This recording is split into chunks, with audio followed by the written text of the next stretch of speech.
Good afternoon, everyone. My name is Adrian Dix. I'm BC's Minister of Health. To my right is Dr. Bonnie Henry, BC's Provincial Health Officer. This is our COVID-19 briefing for Thursday, March the 10th, 2022. Dr. Henry and I are honored to be here on the territory of the Lekwungen-speaking people of the Songhees and the Esquimalt First Nations. Dr. Henry will be referring to a PowerPoint which will be available on social media and on government websites, including the BC CDC and gov.bc.ca shortly. And with that, it's my honor to introduce Dr. Bonnie Henry. Thank you very much and good afternoon. Today, we're going to walk through where we are in the pandemic and talk about where we're going next. To start with, where we are today, we are progressing well and we're going in the right direction. And it really is thanks to people in British Columbia stepping up and doing what we needed to do. We now have over 55% of children 5 to 11 who have been vaccinated.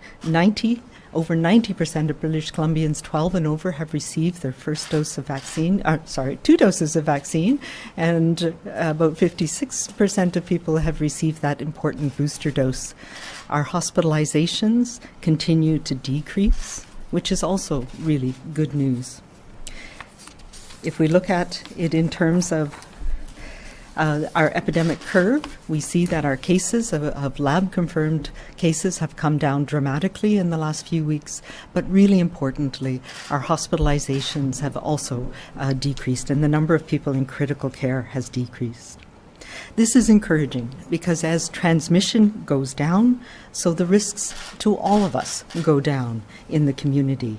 Our approach has always been to only have the minimal necessary restrictions to keep people safe and to prevent the transmission, particularly to those who are more susceptible to severe illness with COVID-19. It is finding that balance.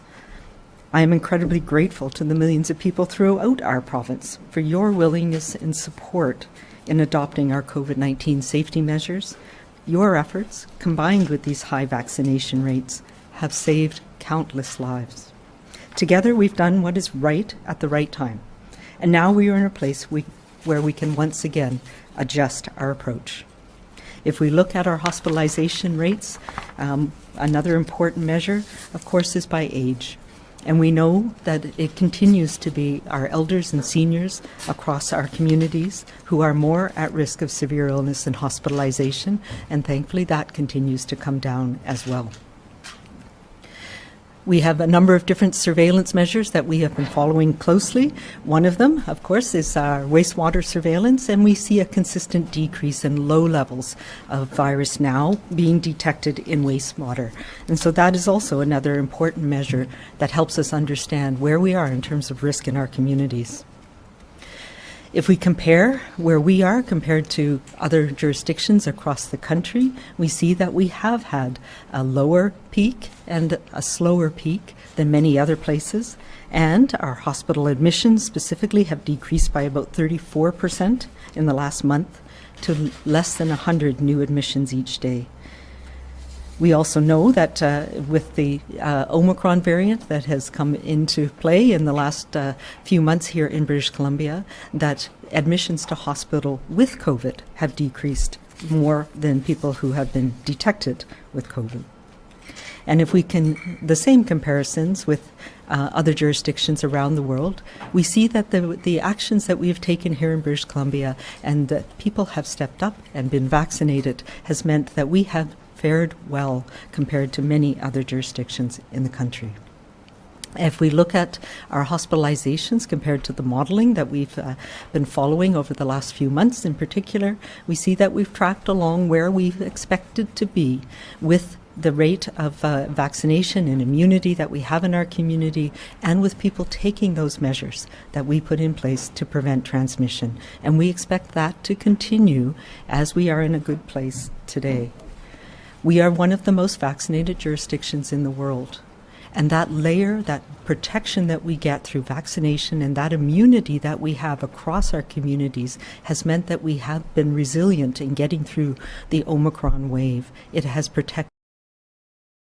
And yes, the risk of infection with Omicron and the protection that we get from 2 doses of vaccine is less than with some of the other variants, but we have seen very strong protection against severe illness, and we do know that people with 2 doses of vaccine are less likely to get infected themselves, less likely to transmit to others, and that increases the protection that we see with 3 doses. With that booster dose, bumps it up to over 60% protection against any infection, and that again protects against transmission to others.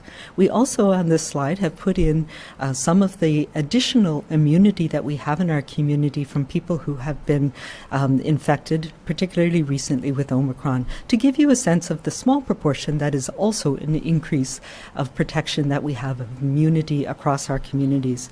We know that people who have 2 doses of vaccine on board who got infected with Omicron, most of whom thankfully had a relatively mild illness, have a good, strong booster effect from that infection as well.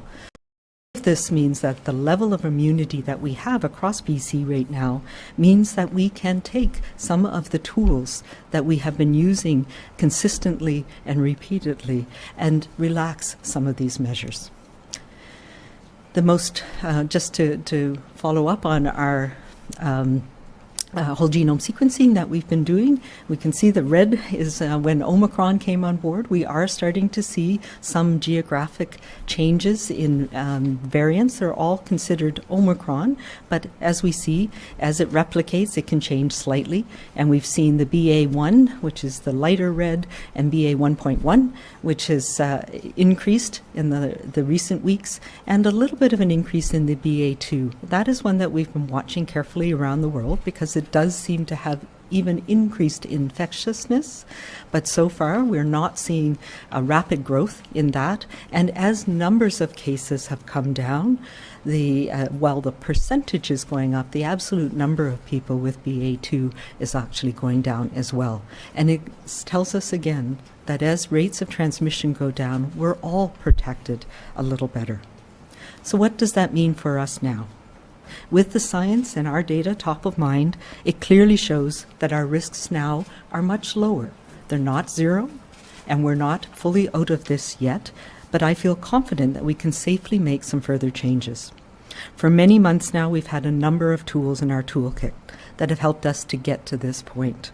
We've had to use all of them, all of the time, and we are now transitioning to using some of our available tools some of the time, because we are in a lower risk place.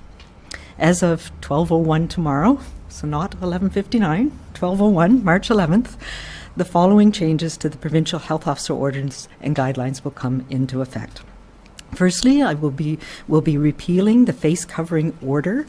The order restricting overnight child and youth camps will be lifted, and that's one that will be of particular interest to some parents in particular, and camp operators. This was the order that required that a specific COVID safety plan be in place and be approved by MHOs. So we can now start to plan for having summer camps for children and youth.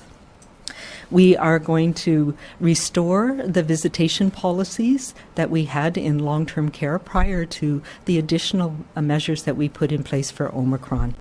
So that means starting a week from tomorrow, on March 18th, we'll be restoring a long-term care visitation, and the goal will be to increase visitation and opportunities for connection between residents and families while continuing to protect those we know are most vulnerable to serious illness. We know that there are some challenges across the board, but including in long-term care with things like staff shortages, and operators may need to manage visitation based on the situation with each individual care home. So what I'm asking for is patience. Over the coming week, all of the care home operators will communicate with families around their plans for resuming broader social visitation. And in some cases, depending on the individual situation, this may mean planning visits in advance or spacing them out because of need. The requirements for being fully vaccinated will continue to be in place, as will testing with rapid tests on entry to long-term care.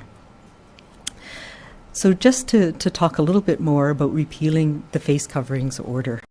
This means is that masks will no longer be mandatory in those broad ranges of indoor environments that this order sets out. However, some settings will still require that you wear a mask. For example, for healthcare settings, physicians' offices, patient contact. But most low-risk locations, it will now be an option and no longer a necessity. Critical to success, though, as we move through this transition phase, is for everybody to move at your own pace. We have learned and we know now a lot more about masks than we did a few years ago. They are both a layer of protection for ourselves and, importantly, a layer of protection for those around us. So while masks are no longer required or mandated under an order as of tomorrow, some people in some locations will and continue to use masks personally or in their business, and that's okay. We need to support that. We need to recognize that we all have our own risks and our own vulnerabilities, and particularly if you are older, if you're immune compromised, you may still wear a mask in some locations, especially if you're inside or around a large number of people that you don't know. If you've not yet had your booster or your children are not yet vaccinated, then masks continue to be a very important protective layer that you may want to continue to use, especially in larger crowds and indoors.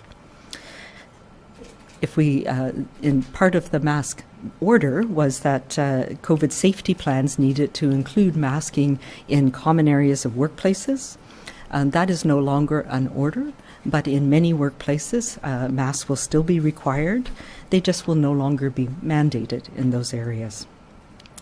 Masks continue to be encouraged in some of those settings where we have to get close to other people and we can't necessarily avoid it, in things like public transit and on BC ferries.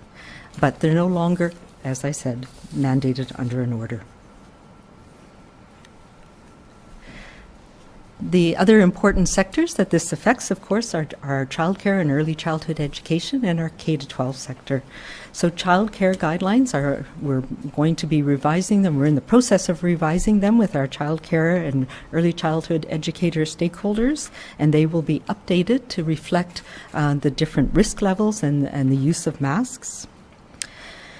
And the K-12 school guidelines as well. And this means that masks will no longer be required in all settings in schools once children and staff return from spring break. So we recognize that spring break is slightly different in the 60 school districts across the province. Some, a good portion start tomorrow, and a number start the end of next week.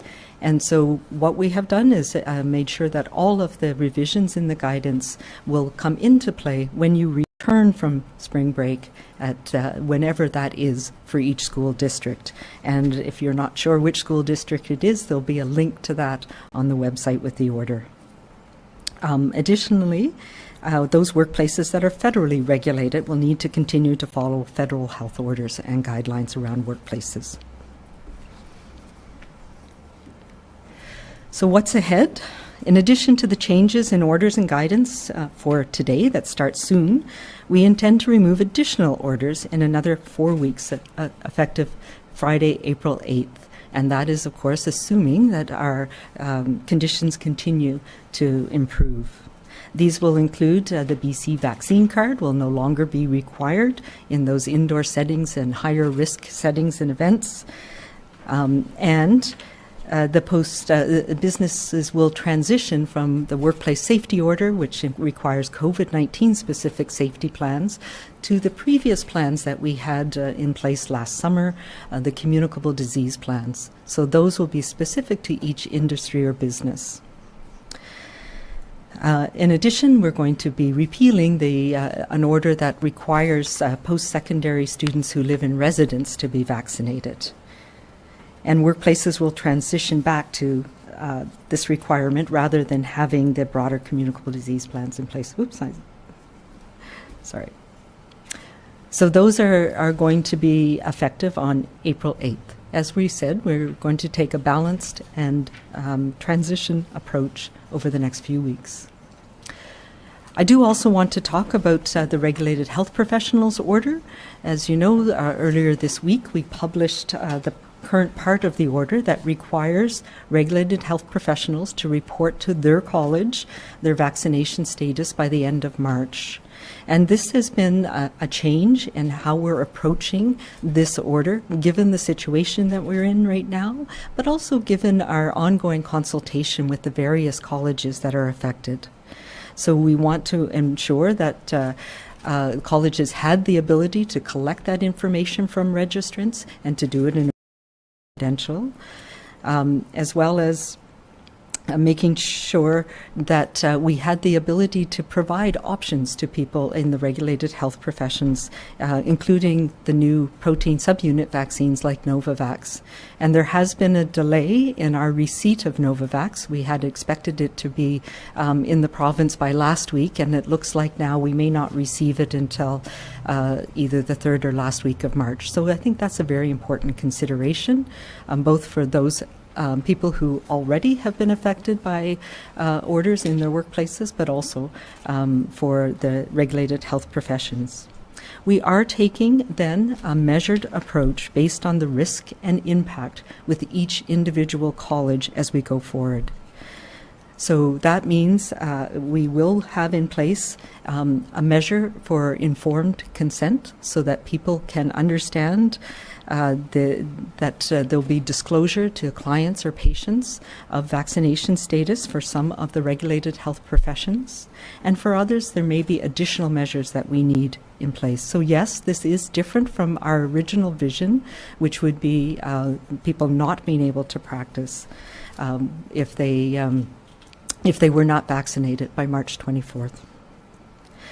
We've been working through the specifics with each individual college, and based on the risks within each profession, there will be a component of public reporting, as I said, and then we will continue to take additional measures as needed, considering the important impact on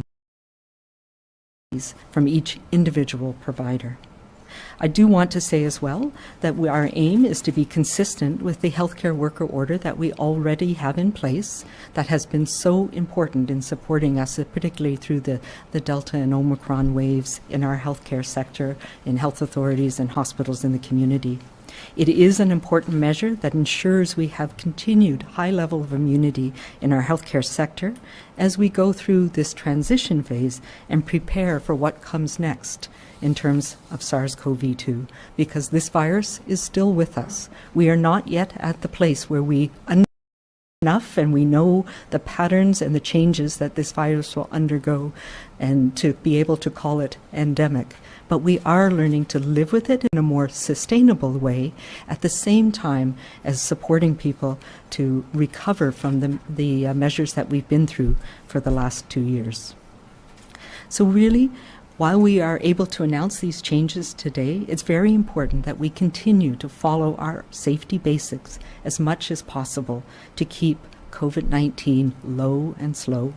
In particular, I continue to strongly urge you to ensure everyone in your family is vaccinated and have your booster if you have not already done so. These are layers that are important for us to be using all the time. But we are in a transition phase. We need to be ready and prepared for what the virus may bring next. And there are many different scenarios that we are working through to make sure we understand the potential, particularly as we go into the fall.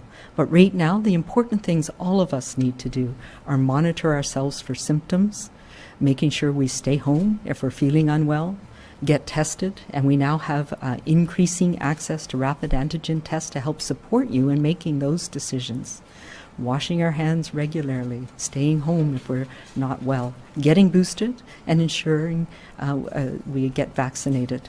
And importantly, as we have done through this whole pandemic, we need to respect people's comfort levels and their own risk levels. And we've talked about this in a number of different ways. We all have our own risk, and we may not be aware of the risks of those around us. We need to be respectful about mask wearing. We need to be respectful about people's choices to keep their gatherings small or to stay outside rather than inside. And while today is another really positive step forward, we have to be ready to bring some tools back, if necessary, depending on the situation as it changes. We are also paying a lot of attention about what's going to happen next. It's become clear to us that COVID is going to be with us, that SARS-CoV-2, this virus, will be circulating in communities for time to come.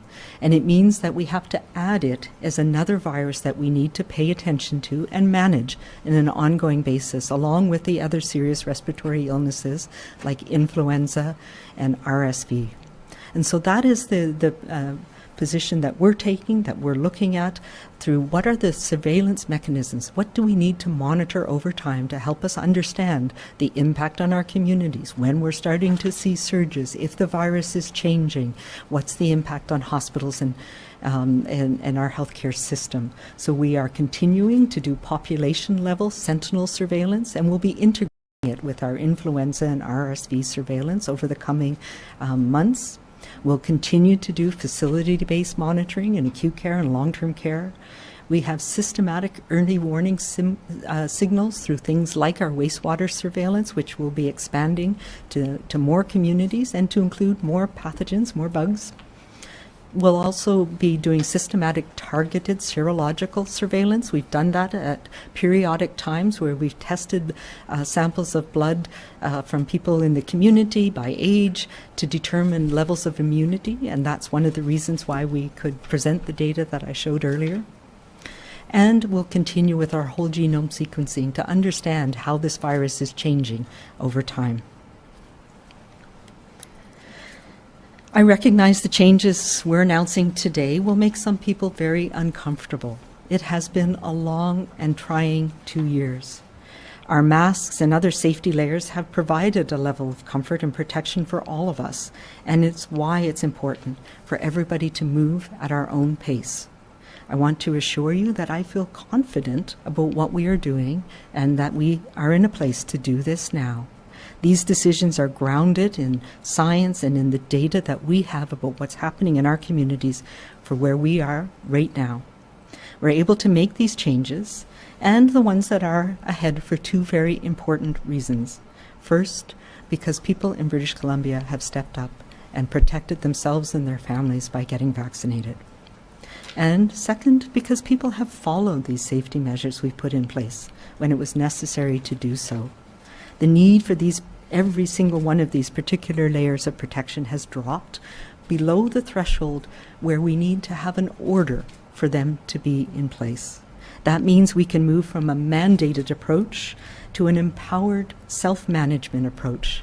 We've all learned how to wear masks and when it's important. We've learned about the importance of staying away from others if we're feeling unwell and when to get a test. These are all things that we will need to continue to have to manage in ourselves. It's a good place for us to be, and I'm optimistic that we'll be able to continue this path, at least for the spring and summer months ahead. We have that high level of immunity and understanding right now. But we'll continue to do this with respect for each other and for our own decisions, whether it's wearing a mask, whether it's gathering outside, whether it's taking those same cautious approach that have gotten you through this far. And we need to continue to do this with compassion for each other and with kindness. Thank you.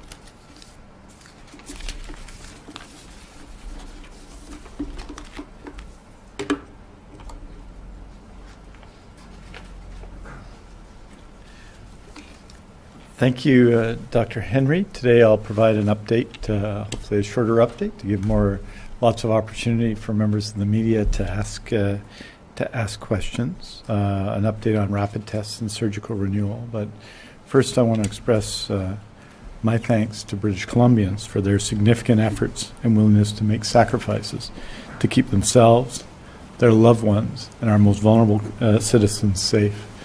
And special appreciation as Minister of Health to healthcare workers everywhere in BC and all they have contributed at every level in home care and home support, the people who provide food and clean our hospitals and our long-term care facilities, our health sciences professionals, our ambulance paramedics, our doctors, our nurses, our healthcare workers, our care aides. They have been, throughout this pandemic, heroes to all of us and to me.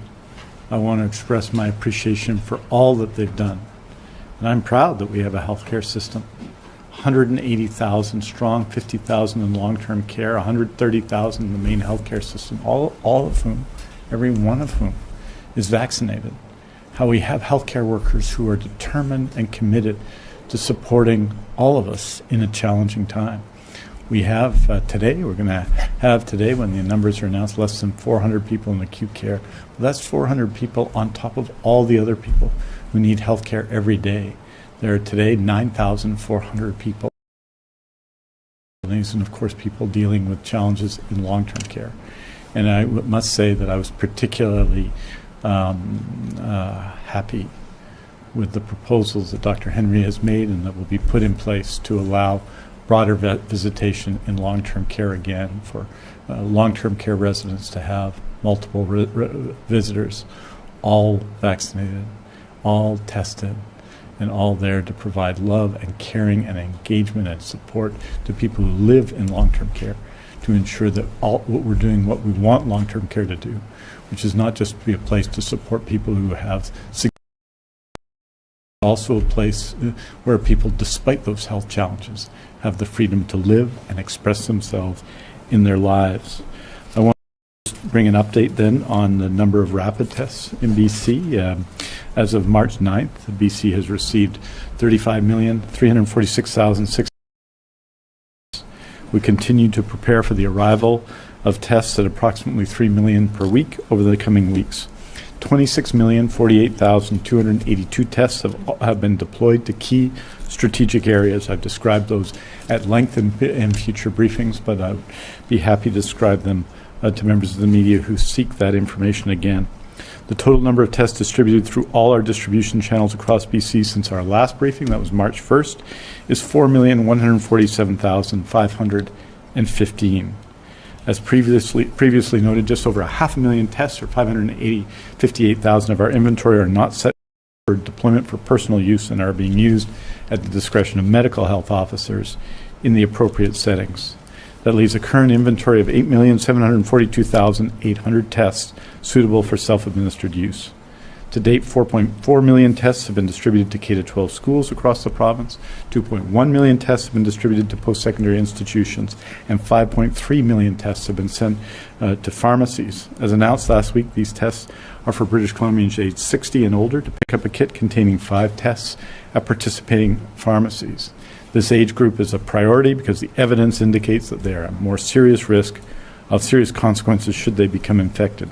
If they become symptomatic, the tests will allow them to determine if they may have COVID-19 so that they can take the actions that are required. And as of this morning, 1,323,430 tests have been dispensed by 1,287 pharmacies. I'd say that as of tomorrow, we will be lowering the age category for access to tests tomorrow to those 50 to 59. So those will start to be available for those age 50 to 59 starting tomorrow.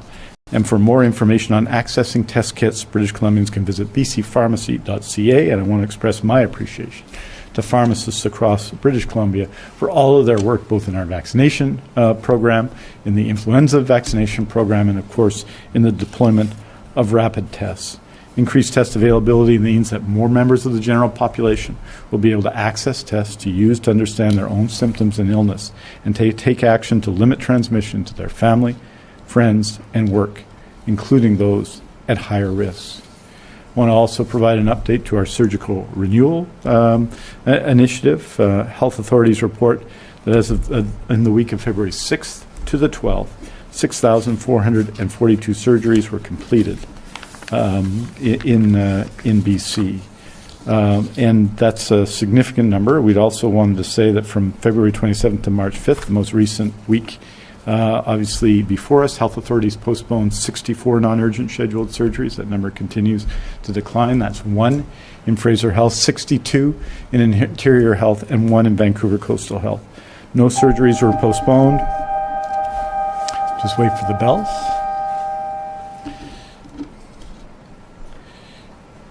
No surgeries were postponed in the Vancouver Island Health Authority or the Northern Health Authority or the Provincial Health Services Authority.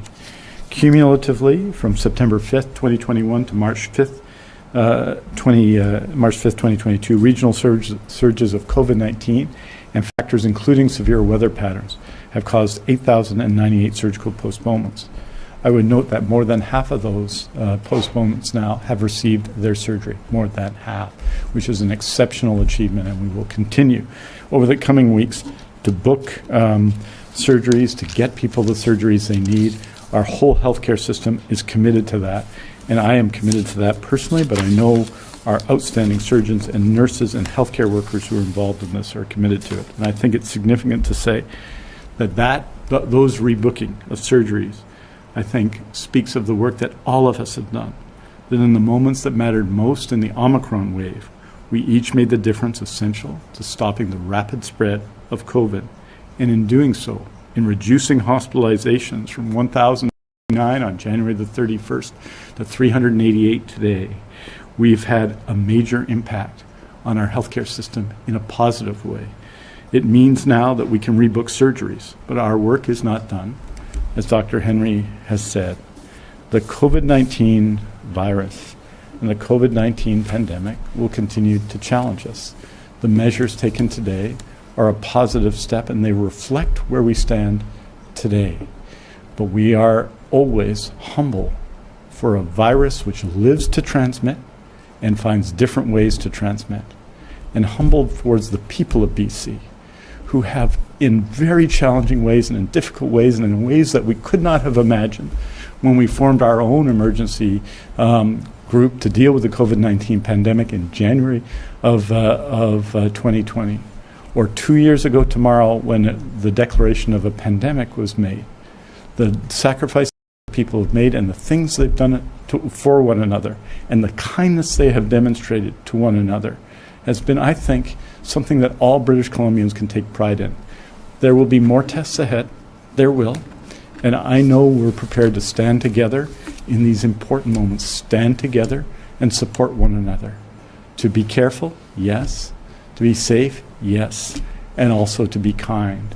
And I think that is, if there are lessons on this day, it's that the things that have allowed us to respond to the pandemic in the past are still with us, which is a great province, great people, and outstanding healthcare workers everywhere in BC. And with that, I was about to say Honourable Speaker, how about that? I'm in the building. I won't say that. But with that, all of you, we're happy to take your questions. Thank you. A reminder to media on the line, please press *1 to enter the queue. You will be limited to one question and one follow-up. Our first question comes from the room today. Richard Sussman, Global News. Some jurisdictions have decided to allow transit to keep masking for longer periods of time. You haven't done that here. What's the guidance to BC Transit and TransLink? What do you say to those who are immunocompromised, at highest risk, who are now going to be worried just to walk into a grocery store or to complete the essentials of their life, considering that others around them may not be wearing their masks? Yeah, I know that this is going to be a challenging time for people who are feeling very much at risk and have taken those precautions over this last 2 years. Just to say that we can look at what's happening in terms of transmission across our communities, and as that goes down, we're all a little safer. And those environments where we were requiring to have multiple different layers of protection, we no longer need all of those layers to be mandated all of the time. So yes, I'll continue to wear my mask if I'm on public transit, and I would encourage others to do so too. We know it protects us, but it's also a sign of respect and protection for others. But we also need to be clear that things like grocery stores are not the highest risk environments when we go in them. So it's a matter of time and space and how close we are to people. So let's continue to be respectful. Recognize that some people will need to continue to wear masks and it'll be important for them, and that we should keep a respectful distance for people so that we're not crowding them in places like grocery stores and other essential places. But I think we're in a good place now. It's not out of the woods by all means, and I would encourage people to assess their own risk and the risk of those around them as we go through this next few weeks, and we hopefully will continue to see the risk go away. The other part I think that's really important vaccination of so many people and the immunity that we have in our community now means that that risk is down quite a lot. So it's going to take some time to build that confidence again to go out to those places. And I encourage people to take your own time and wear your own mask as long as you feel comfortable doing that. Richard, do you have a follow-up? Just on that briefly, I'm trying to understand if something like transit or BC Ferries can put in a mask mandate still. Yes, absolutely. Workplaces, some places may feel that it's important for their workers to be protected for various reasons, and they can require mask wearing. They can require the vaccine card in certain settings, but they need to do their own diligence about what that means and how that will impact their workplace. The next question comes from Justine Hunter, Globe and Mail. Hi, thank you. Dr. Henry, I understand that you've changed the plan, but I'm just not clear, and I'm hoping you can spell this out for me. Have you dropped the requirement for all regulated healthcare professionals to be vaccinated in order to work in BC? No, not entirely. What we've done is taken a look at the multiple different colleges and different regulated health professionals, and we're taking a more nuanced risk-based approach. For some, that will mean that you must be vaccinated to practice in certain settings, but we're doing that on a more tailored basis to each of the regulated health professions and in a stepwise way. And we have the advantage right now of being in a place where we can take the time to work through it individually with the colleges and with individual registrants in each college. And as I mentioned, I wanted to ensure that we had options available. And just to be clear, these options like Novavax and the Medicago, the protein subunit vaccines, are available for other workers who are in who have stepped away from work, so other healthcare workers in our public system who are ready to be vaccinated. I encourage you to call the number and book a dose of Novavax. It should be in the next few weeks. I will commit to the one part that we have been working with the colleges on is ensuring that there is a way for individual patients or clients to be informed and to have informed consent about their services that are being provided to them. Justine, do you have a follow-up? I do, thank you. Dr. Henry, again to you, you've talked throughout the pandemic about using science and data to guide public health decisions. I'm wondering your thoughts on one of the province's chief medical officers citing as evidence to guide these decisions a paper that argues harms of punitive public health strategies may outweigh the benefits. Yeah, so that paper, as you know, is an opinion piece that was published on a social sciences network, and it is something that reminds us that there are consequences to the measures that we put in place, and it is really important to take those into account. We have always tried to balance the risks and benefits of each measure that we've put in place and to do it in a way that's thoughtful. And I think we've done that in BC. From very early on, we have a group that has been working on measuring the unintended consequences. We've done things like the COVID Speak survey to help understand the impacts, both of the measures that we put in place to manage COVID and the effects of the virus and the pandemic itself.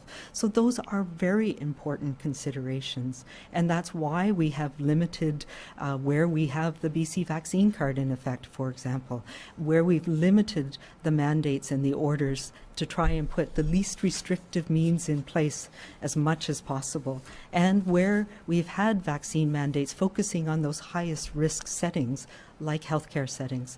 So I think it is, in my opinion, a slightly biased opinion piece, but those are all very important considerations that we have looked at and we need to continue to monitor and to take into account as we put in or remove the restrictions that we've seen in place here. Next question comes from Rob Shaw, Czech News. Oh, hi.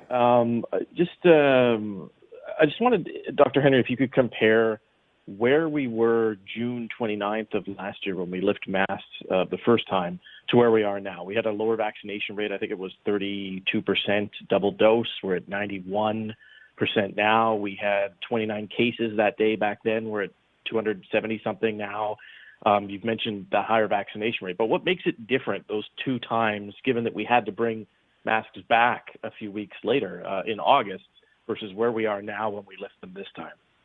Yeah, I think the philosophy of where we are, the trajectory is the same in that you use the least amount of tools that are needed by a mandate, so by an order, at the times when you can. So as cases were coming down, vaccination rates were high, the viruses, strains that we were dealing with at the time were the vaccination, the 2 doses was very protective for people, and we saw cases come down.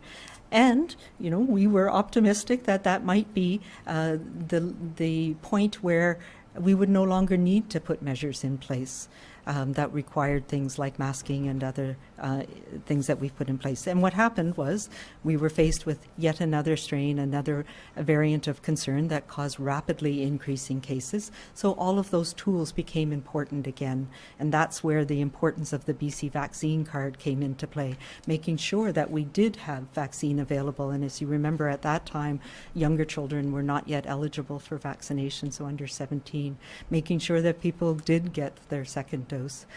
Boosting up the rates of immunization in those younger age groups where it was still lagging. So it was important, and as we saw the change in the virus and the patterns of transmission and who was getting sick, we needed to add additional tools. So we're at a place now where we have a much higher level of community immunity, primarily from vaccination and a little bit from people who've been had recent infections, and we're seeing that means cases are decreasing, and the cases that are occurring are mostly milder.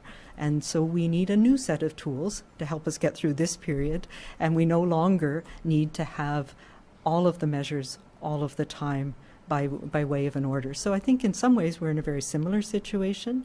If we start to see, this is one of the things that we've been working through with colleagues around the world, what's going to happen next? We think that there's very likely to continue to be strong protection from our cell-mediated immunity against this virus, no matter how much it mutates in its spike protein, for example.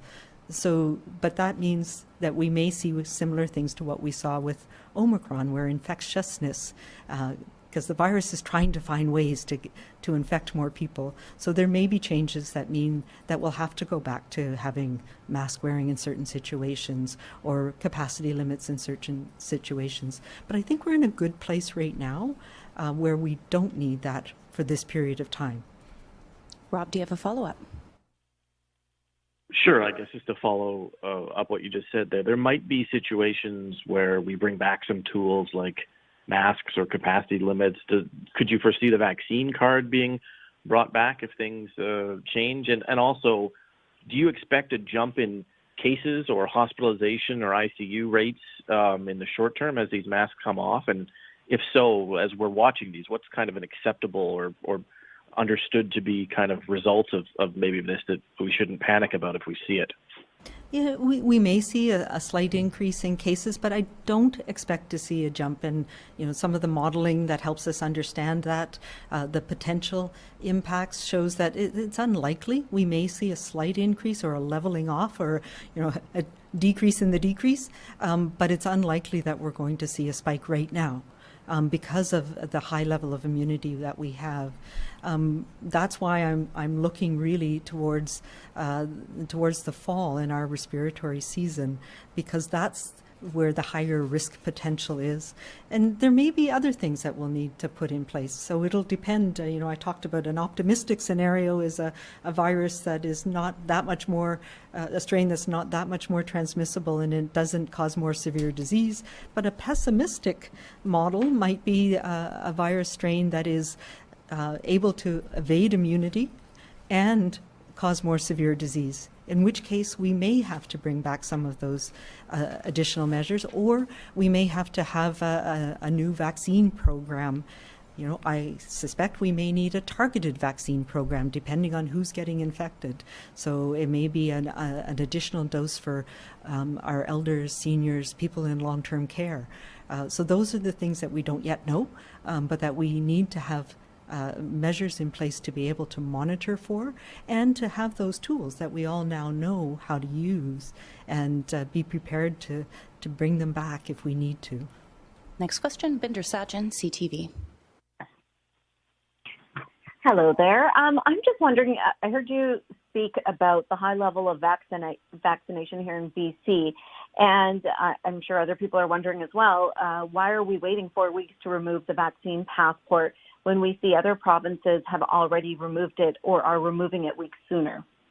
Yeah, so it's been used in different ways in different provinces. So we had a very limited areas where the BC vaccine card was being used in those highest risk settings. And most of those settings, so if we think about a bar, a restaurant, a nightclub, an event, are settings where at least some of the time we don't wear masks, and so we need to mitigate the risk of transmission in those settings while we still have reasonably high transmission in our communities right now.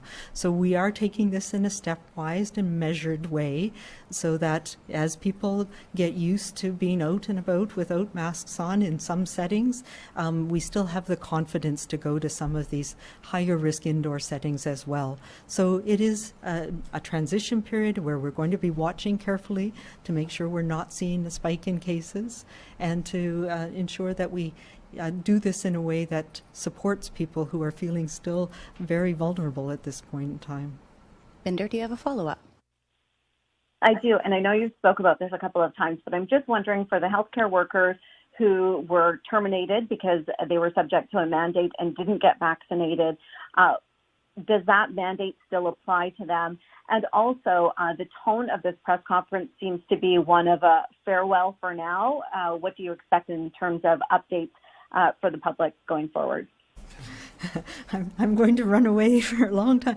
No, in terms of the healthcare worker mandate, yes, that remains in effect. It's really important, and I mentioned this, that we have that baseline level of immunity, and we've seen how important immunization in our healthcare sector is. So what we are working on with the ministry and with our the colleges and the healthcare professions and the health authorities is an ongoing policy that includes COVID immunization, but other immunizations that are important for us in terms of protecting healthcare resources, so our health ourselves, as well as making sure that we're doing everything we can to prevent transmission of communicable diseases, vaccine preventable diseases in our healthcare system.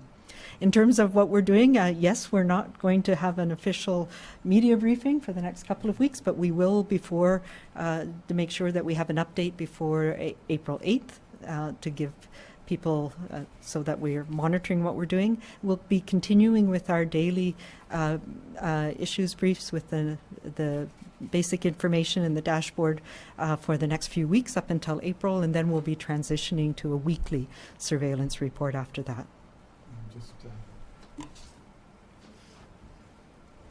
And just to express my appreciation, as you know, across the province, when the vaccination proof of vaccination requirement was in place in the public healthcare system, that's 180,000 workers, including all those workers in long-term care. Our healthcare workers stepped up in an exceptional way. It ended up being about 99% of workers getting vaccinated, and it's my belief, strong belief, that everyone should get vaccinated. There's some new opportunities, and Novavax provides a new opportunity now. I would note that you're about 30 times more likely to be in critical care if you're unvaccinated in BC today with all of this.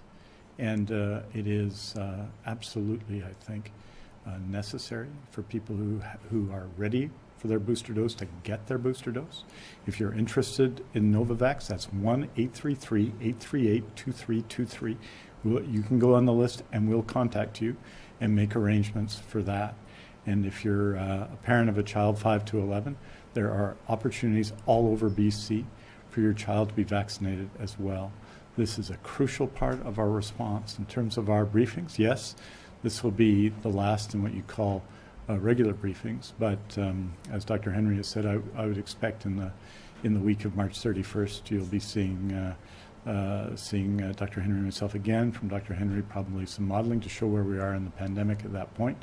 And we'll continue, of course, to be available on a regular basis to respond to questions about this and many other subjects.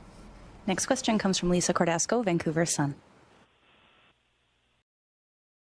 Why have you decided that masks are no longer needed in schools, or won't be soon, when most children under the age of 11 are not fully vaccinated? And along with that, can you expand on what you are contemplating regarding the K-12 and childcare guidelines for videos?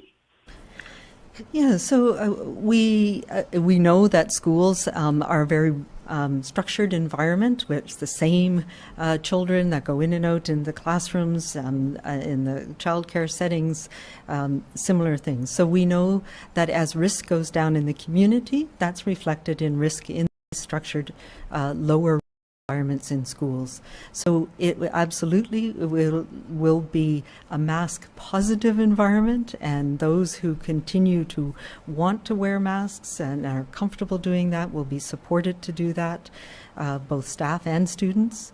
But it will no longer be a mandate in classrooms in particular and in other parts of the school. So the education, we've been working with our education partners to revise those guidelines.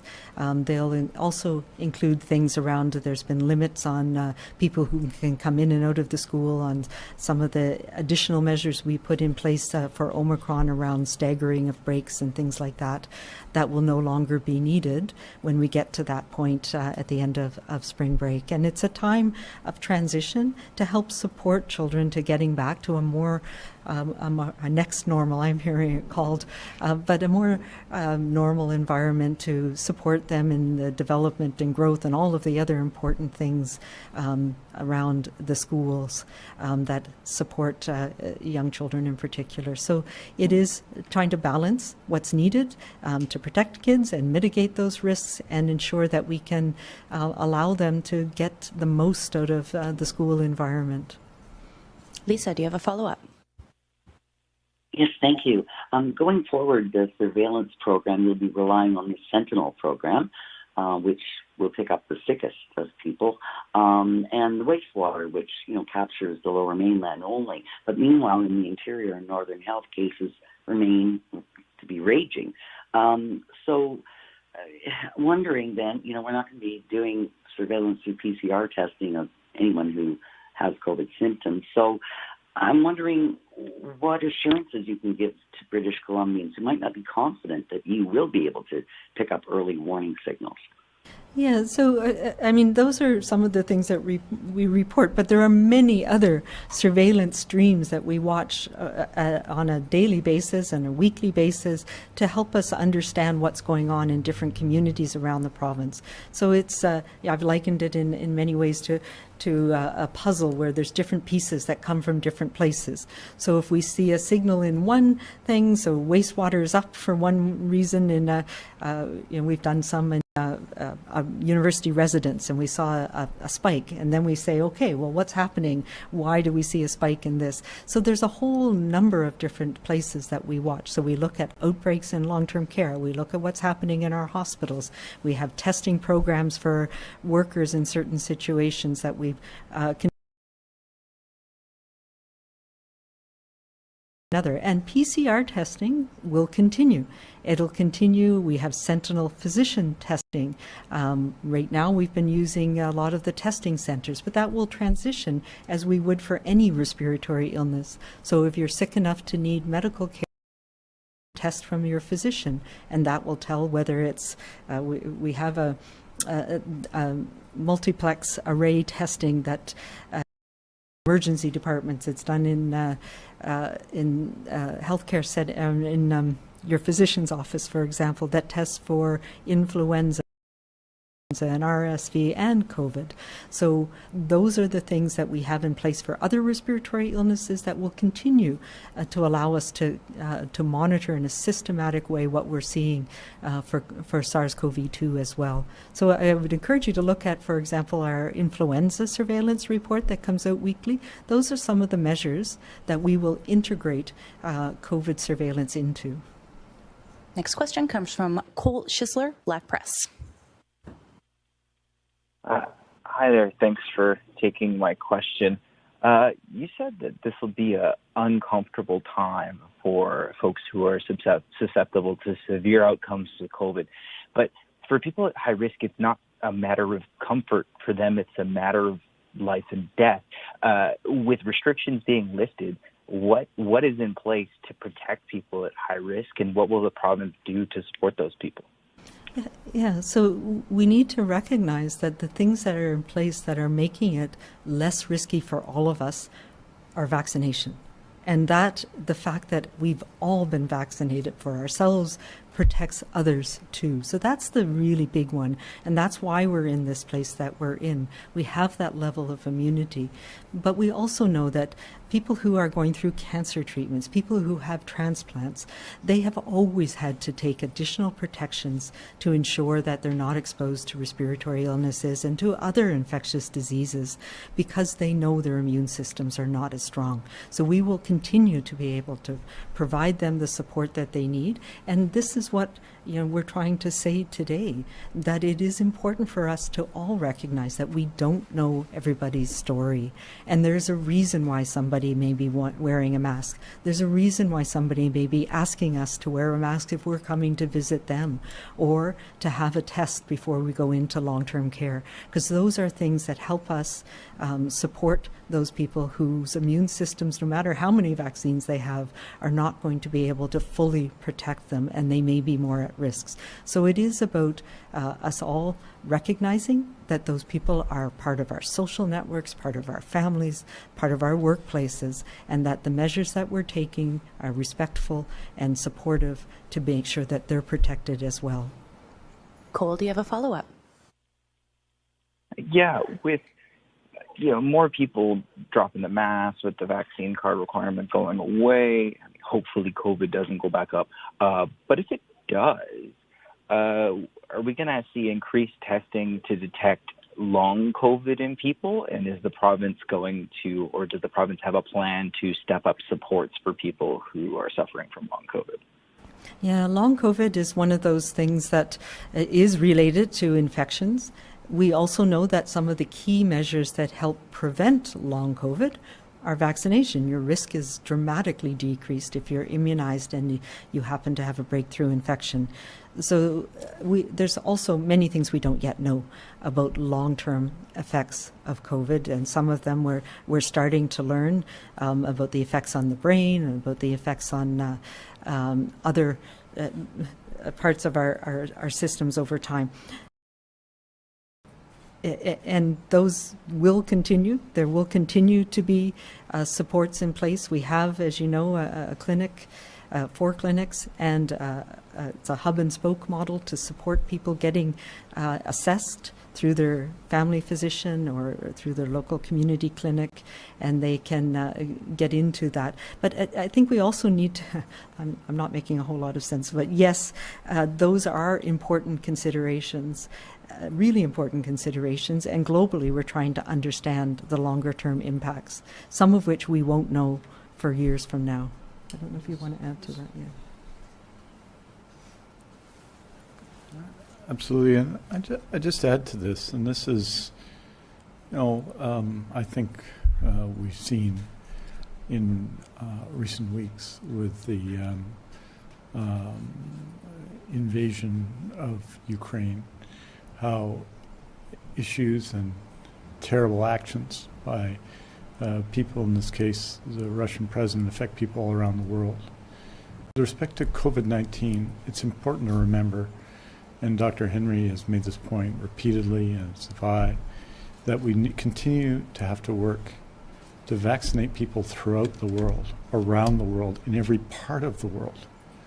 I mean, we have to learn, surely, a fundamental lesson of the COVID-19 pandemic in our modern world is that events that happen and viruses that emerge somewhere well across the world can affect us here. We refer to variants sometimes by the origin where they were discovered. It's not where they started, but where they were discovered, such as the Omicron variant of concern itself, which was discovered by outstanding scientists in South Africa. But we have an obligation as a world to not just fully vaccinate ourselves in BC, and we've got to continue to do that, and the effort continues to do that, and I think it's a very strong one here. And the fact that we're getting on to 94% of adults that are vaccinated is pretty impressive in BC, but we have to see that happen throughout the world, because that is part of the response too in this period to both the Omicron variant of concern and the future of COVID-19. So it matters in BC that there is vaccination in South Africa, and it matters in BC that there's vaccination in all countries in the world. And we have to continue to support those measures at a national and international level to ensure that everyone has the right that everyone in BC has had to a free, available vaccine that makes them safer. Just one other comment about, from the very beginning, we know that there are balancing that we need to do, and we need to balance the measures that are put in place with the impacts that they can have, sometimes positive, but also negative.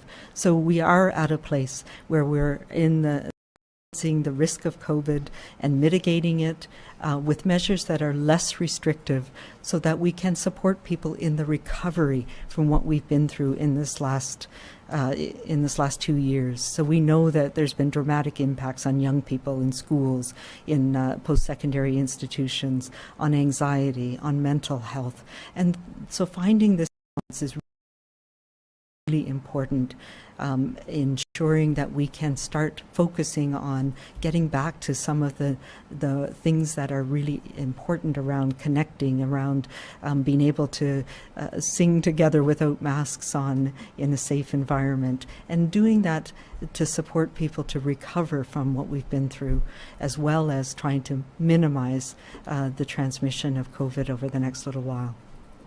We have time for one more question today. We'll go to Belpuri, CBC. Dr. Henry, you have repeatedly said that, we can't let our guard down because who knows what's coming. So I'm wondering what work is being done right now while the case counts and transmissions are low to prepare for what might be coming in the fall, and especially in our healthcare system and in the education. If we could get an answer in English and French, please. Yeah, I've talked a little bit about how we need to manage this as one of the serious respiratory illnesses that's going to be with us for some time. And we're still in the place where we're learning about COVID, and it's still changing. So we're not yet in that endemic state where we know what to expect. So part of what we're doing is focusing on surveillance and integrating it into the things that we do to monitor for other serious respiratory illnesses. We need to focus on the impact on our healthcare system, and I know the Minister and Deputy Steve Brown have been very seized with how do we build up our health human resources, how do we that we have the nurses and physicians and have recovered from this pandemic enough to support.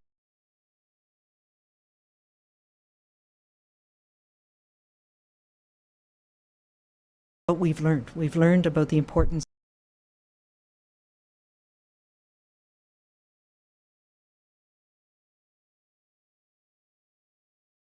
is we've learned at the importance of different tools. We've learned about the importance of ventilation in buildings, both in workplaces, in healthcare, in schools. So those are things that we need to think about. We need to think about how we have better access to testing, better tests, better vaccines, better treatments. So those are all things that we need to focus on, and we need to look at as well, how do we support behaviors?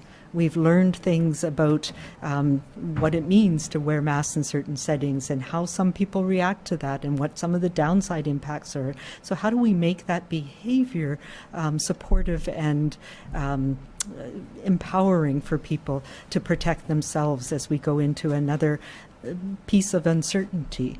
The other thing I think is really important is some of the things we've learned about how to support workers in long-term care and our long-term care sector that was so fragmented and didn't have the single site order. So how do we transition that into a supportive, positive working environment for people in long-term care?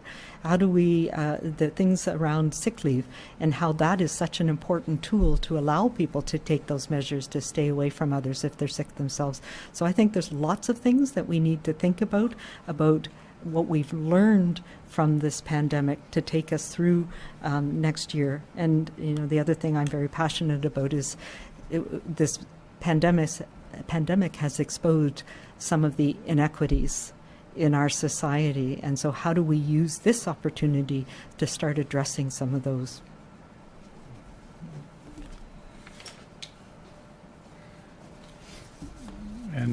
And just to say in English, one of the reasons when we first delayed surgeries in the spring of 2020, in that time in the middle of March through to the end of May, we made a commitment to catch up, and we did. More than 99% of those surgeries that were delayed completed, and we ended up in the calendar year that followed it doing more surgeries than we'd done the previous year, in spite of the fact that COVID-19